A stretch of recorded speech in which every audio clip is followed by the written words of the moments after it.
প্রিয় দর্শক, আসসালামু আলাইকুম রহমতুল্লাহ।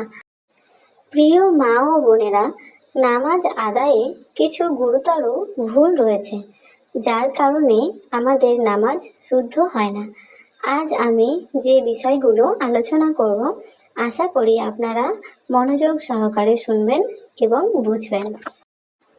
যদি কোনো ভাই এটি শুনে থাকেন, তবে দয়া করে আপনাদের অধীনস্থ নারীদের এই বিষয়ে জানার সুযোগ করে দিন। কয়েক মিনিট সময় দিলেও অনেক ভুল সংশোধন হবে ইনশাল্লাহ। নারীদের নামাজে বেশ কিছু ভুল রয়েছে।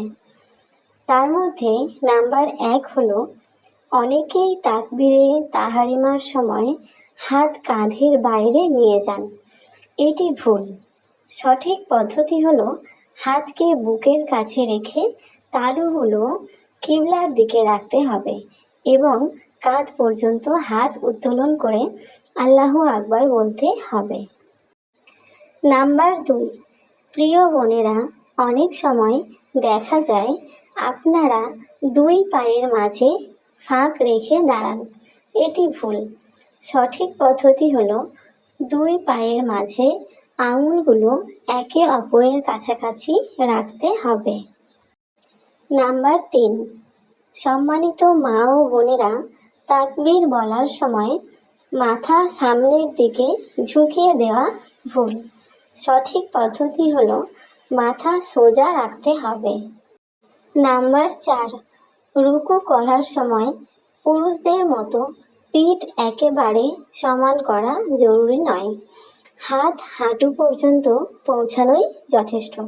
তবে হাত দিয়ে হাঁটু আঁকড়ে ধরবেন না, বরং আঙুলগুলো হাঁটুর ওপর রাখবেন।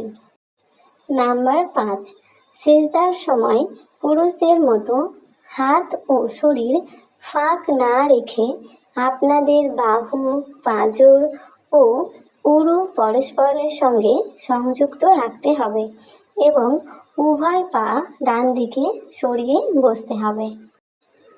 প্রিয় বোনেরা, নামাজের সময় এমন পোশাক পরবেন না যাতে শরীরের অংশ প্রকাশ পায়। বিশেষ করে পাতলা কাপড় বা এমন পোশাক পরিধান করবেন না যার ফলে হাতের কনুই বা শরীরের অন্য কোনো অংশ দেখা যায়।